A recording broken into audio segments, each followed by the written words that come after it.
안녕하세요. 청취자께서 보내주신 자료, 김세윤 교수의 저서 복음이란 무엇인가의 한 챕터를 가지고 한번 깊이 파고들어 볼까 합니다. 네, 안녕하세요. 오늘 저희의 미션은 어떻게 보면 정말 근본적인 질문에서 시작하는 것 같아요. 어떻게 한 사람의 그 끔찍한 죽음이 인류의 역사상 가장 기쁜 소식, 그러니까 복음이 될 수 있었을까? 정말 핵심적인 질문이죠. 네, 예수는 그리스도다. 이 한 문장이 당시 사람들에게는 어떤 의미였을지 그 의미의 지층을 한번 파헤쳐보겠습니다. 좋습니다. 자, 그럼 바로 본론으로 들어가 볼까요? 모든 것의 시작점, 메시아 또는 그리스도라는 단어부터 시작해야 할 것 같아요. 맞아요. 그 단어부터 시작해야죠. 우리한테는 너무 익숙한데 그 기름 부음 받은 자라는 사전적 의미 뒤에 엄청난 역사의 반전이 숨어 있더라고요. 네, 그 반전을 이해하는 게 이 전체 이야기의 핵심입니다.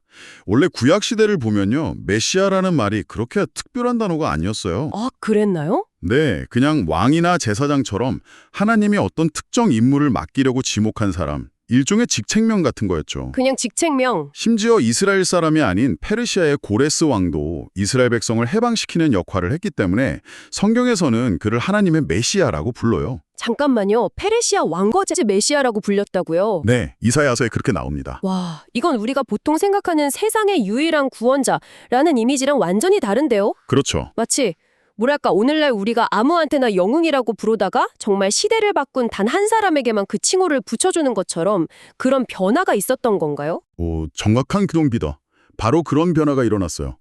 구약 시대가 끝나고 신약 시대가 오기 전, 그 중간 시기에 유대인들이 극심한 고난을 겪고 있었잖아요. 네, 로마의 압제 아래 있었죠. 맞습니다. 그러면서 언젠가 하나님이 우리를 구원해 주실 텐데 그때 오실 그 궁극의 구원자는 대체 어떤 분일까 하는 열망이 폭발적으로 커진 겁니다. 바로 이 시기를 거치면서 메시아가 그냥 기름 부음 받은 자가 아니라 바로 그 마지막 때에 올 단 한 사람의 구원자, 이걸 가리키는 고유명사가 된 거예요. 아하, 단어의 무게감이 완전히 달라졌군요. 완전히 달라졌죠. 그러니 사도들이 길거리에서 예수가 바로 그 메시아다라고 외쳤을 때 이게 그냥 예수는 기름 부음 받은 사람이다 이런 이야기가 아니었던 거예요. 여러분들이 평생을 기다려온 우리 민족을 구원할 바로 그 사람이 여기 있다 하는 그야말로 사회를 뒤흔드는 폭탄 선언이었던 셈입니다. 알겠습니다.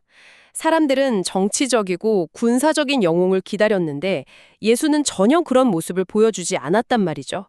그렇다면 대체 그의 추종자들은 예수의 어떤 행동을 보고 아, 이분이야말로 진짜 메시아다라고 확신할 수 있었던 걸까요? 상식적으로는 완전한 실패처럼 보이는데요. 바로 그 지점이 기독교 복음의 가장 역설적이면서도 심오한 부분입니다.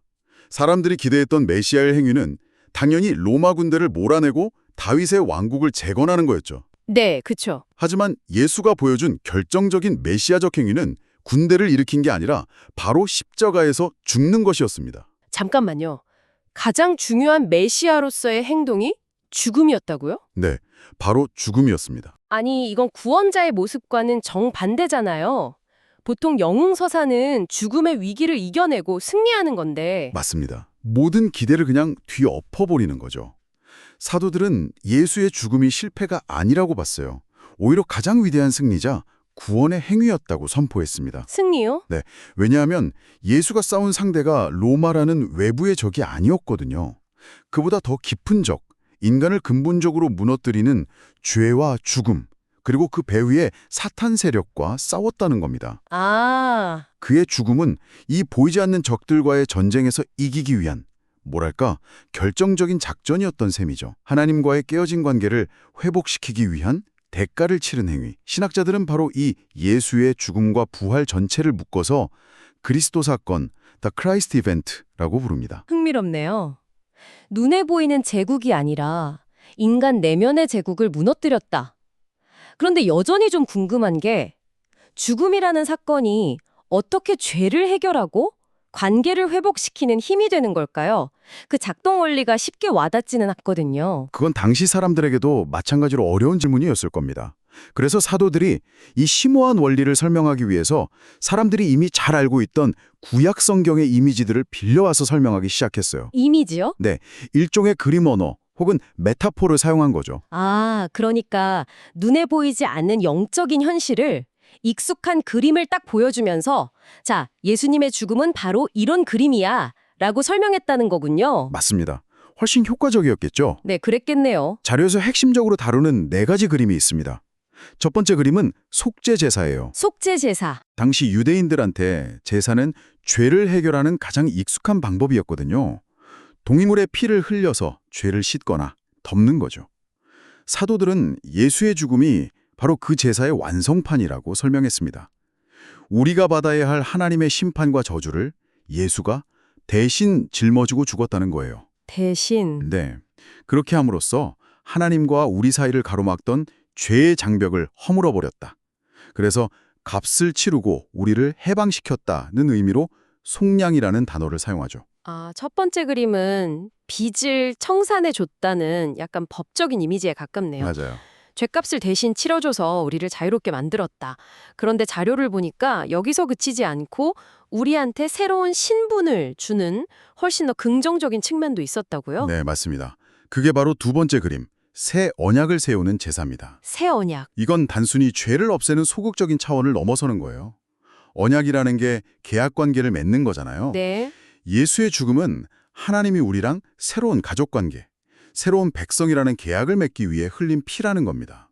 그래서 예수님이 마지막 식사 자리에서 포도주 잔을 나누시면서 이것은 내 피로 세우는 새 언약이다 라고 말씀하신 거예요. 아, 죄를 용서받는 것에서 그치지 않고 하나님의 자녀가 되는 권리까지 얻게 되었다는 훨씬 적극적인 의미죠. 단순한 사면이 아니라 아예 가족으로 입양되었다는 선언이군요. 훨씬 더 관계적인 그림이네요. 그렇죠. 그리고 세 번째 그림은 더 역사적인 상상력을 자극합니다. 바로 유월절 양입니다. 유월절 양. 네. 출애굽 사건 때 나오는. 맞습니다. 이스라엘 민족의 정체성이 시적된 사건이 바로 이집트에서의 탈출, 즉 출애굽이잖아요. 그때 어린 양을 잡아서 그 피를 문에 발라서 죽음의 재앙을 피하고 자유를 얻었죠. 사도 바울이 고린도 교회에 편지를 쓰면서 아주 대담한 선언을 합니다. 우리의 유월절 양, 곧 그리스도께서 희생되셨습니다. 와. 즉 예수의 죽음이 이스라엘 민족을 구원했던 그 첫 유월절 사건의 최종 완성판이라는 거죠. 인류 전체를 죄와 죽음의 노예 상태에서 해방시키는 우주적인 출애굽 사건이라는 선포입니다. 이야, 스케일이 점점 커지네요. 첫 번째는 개인의 죗값을 치르는 법정의 그림, 두 번째는 하나님과 새로운 관계를 맺는 가족의 그림, 세 번째는 민족 전체를 해방시키는 역사의 그림이었어요. 그럼 마지막 네 번째 그림은 뭔가요? 네 번째는 그 스케일이 인류 전체로 확장됩니다. 바로 마지막 아담이라는 그림이에요. 마지막 아담? 네, 성경의 논리에 따르면 첫사람 아담 한 명의 불순종 때문에 모든 인류가 하나님과 단절되고 죽음 아래 놓이게 됐잖아요. 아담이 인류의 대표 선수였던 거죠. 그렇죠. 그런데 사도 바울이 로마서에서 놀라운 논리를 펼칩니다. 예수가 새로운 인류의 대표 선수, 즉 마지막 아담이 되어서 십자가에서 죽기까지 순종함으로써 아담이 망가뜨려 놓은 모든 것을 회복했다는 겁니다. 예수를 통해 완전히 새로운 인류, 새로운 창조가 시작되었다는 아주 장대한 이야기죠. 와, 속죄 제사, 새 언약, 유월절 양, 마지막 아담. 이 네 가지 그림을 이렇게 겹쳐놓고 보니까 예수의 죽음이라는 한 사건에 얼마나 풍성하고 다층적인 의미가 담겨 있는지 비로소 이해가 되네요. 그렇죠. 그런데 여기서 저에게는, 그리고 아마 많은 분들에게 가장 현실적인 질문이 떠오릅니다. 어떤 걸까요? 좋습니다. 예수의 죽음으로 결정적인 승리가 이루어졌다고 칩시다. 그런데 왜 제 삶은 여전히 힘들고 세상은 여전히 이렇게 죄와 고통으로 가득 차 있는 걸까요? 이 간극을 어떻게 이해해야 하죠? 바로 그 질문이 신앙의 여정에서 가장 중요한 질문일 겁니다. 그리고 신약 성경 저자들이 이 질문에 답하기 위해 아주 타고난 시간 개념을 제시하는데요. 바로 이미 아직, already not yet이라는 구조예요. 자료에서는 이 복잡한 개념을 2차 세계대전의 D-Day와 V-Day 비유로 아주 명쾌하게 설명하고 있습니다. D-Day랑 V-Day요? 전생 비유라니 굉장히 흥미로운데요? 1944년 6월에 연합군이 노르망디 해안에 상륙한 작전이 바로 D-Day, 결정의 날이죠. 네. 군사 전략가들은 모두 동의합니다. 그날 상륙작전이 성공하면서 전쟁의 승패는 사실상 결정되었다고요. 연합군의 승리가 이미 확정된 거죠. 아, 이것이 바로 예수의 십자가와 부활입니다. 죄와 죽음, 사탄의 세력에 대한 결정적인 승리는 그 순간 이미 이루어졌다는 겁니다. 알겠습니다. 결정적인 전투에서 이겨서 전쟁의 흐름을 완전히 바꿔놨다. 하지만 전쟁이 바로 그날 끝난 건 아니잖아요. 맞습니다. 노르망디 상륙 이후에도 독일군의 저항은 거의 1년 가까이 처절하게 이어졌습니다. 수많은 희생이 더 있었죠. 그리고 마침내 1945년 5월 독일이 공식적으로 항복한 날이 바로 V-Day, 승리의 날입니다. 아하. 전쟁이 완전히 종식된 날이죠. 이것이 바로 미래에 있을 예수의 재림, 즉 구원의 완성을 의미합니다. 그때가 되면 지금 세상에 남아있는 죄와 죽음의 잔당들이 마침내 완전히 소멸될 거라는 거죠. 그 비유는 정말 확 와닿네요. 결정적인 승리는 이미 거졌다. 그런데 솔직히 많은 사람들은 이렇게 생각할 것 같아요. 아니, 승리했다면서 왜 내 삶은 여전히 이렇게 힘들고 세상은 엉망진창이지? 이 D-Day와 V-Day 사이의 긴장감은 어떻게 받아들여야 할까요? 그 긴장감 속에서 살아가는 우리에게 주어진 것이 바로 첫 열매 혹은 보증금, 다운페이먼트라는 개념입니다. 첫 열매, 보증금. 네, 미래 V-Day에 받게 될 그 완전한 수확과 풍요를 D-Day 이후를 살아가는 지금 미리 맛보는 거예요. 이건 그냥 막연한 위로나 희망이 아니고요. 자료에서는 아주 구체적인 경험들을 이야기합니다. 예를 들면 어떤 것들이죠? 예수를 믿고 의지하면서 지긋지긋한 죄책감에서 벗어나 마음의 평화를 얻는 것, 용서 못하던 사람과 화해하면서 관계가 회복되는 것, 또 의미 없던 삶에서 목적을 발견하고 생기가 도는 것, 심지어는 중독적인 습관에서 벗어나서 신체적으로나 재정적으로 건강해지는 것까지 이 모든 게 구원의 첫 열매입니다. 개인적인 차원을 넘어서는 것도 있을까요? 예를 들면 사회적인 문제 같은? 물론입니다. 자료는 그 지점을 분명히 해요. 그리스도인들이 각자의 자리에서 빛과 소금의 역할을 감당하면서 사회의 부정의에 저항하고 인권을 신장시키고 평화를 만들어가는 모든 노력이 바로 우리가 지금 여기서 맛보는 구원의 첫 열매에 속한다고 말합니다. 아, 그리고 지금 우리가 맛보는 이 작을 첫 열매들은 미래에 받게 될 그 어마어마한 전체 수확이 진짜라는 것을 보증하는 확실한 계약금 역할을 하는 셈이죠. 계약금을 받았으니 나중에 잔금을 치를 것이 확실하다는 믿음을 주는 거군요. 정확합니다. 그렇다면 죽음은 어떻게 되나요? 아무리 구원을 이야기해도 죽음은 여전히 우리에게 가장 크고 두려운 현실인데요. D-Day와 V-Day 사이에서 죽음은 여전히 존재하지만 그 의미와 본질이 완전히 바뀝니다. 사도 바울은 신자의 죽음을 끝이나 소멸로 보지 않아요. 그리스도 안에서 잠자는 것이라고 표현하죠. 잠자는 것. 심지어 이 육신을 떠나 그리스도와 함께 있는 게 훨씬 더 좋은 일이라고까지 말합니다. 죽음이 더 이상 우리를 하나님에게서 떼어놓는 단절이 아니라 오히려 하나님께로 더 가까이 나아가는 관문이 된 겁니다. 그래서 자료에서는 성도의 죽음을 하늘의 부르심을 받았다는 의미의 소천으로 이해하는 것이 적절하다고 말합니다. V-Day를 기다리면서 잠시 쉬는 상태로 들어가는 거죠. 오늘 정말 거대한 그림을 함께 그려본 것 같습니다.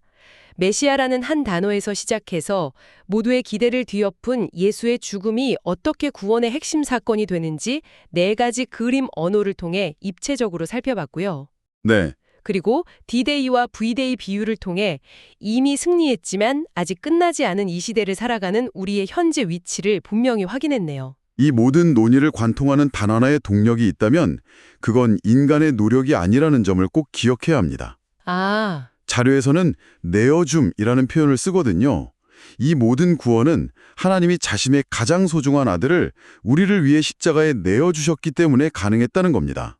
전적인 사랑이고 대가 없는 선물, 즉 은혜인 거죠. 은혜. 우리가 너무나 잘 아는 구절 있잖아요. 하나님이 세상을 이처럼 사랑하사 독생자를 주셨으니 네, 요한복음 3장 16절. 보다 강하다는 것을 보여주는 유일하고 가장 확실한 증거인 셈이죠. 결국 모든 것은 그 압도적인 사랑 이야기로 돌아가는군요.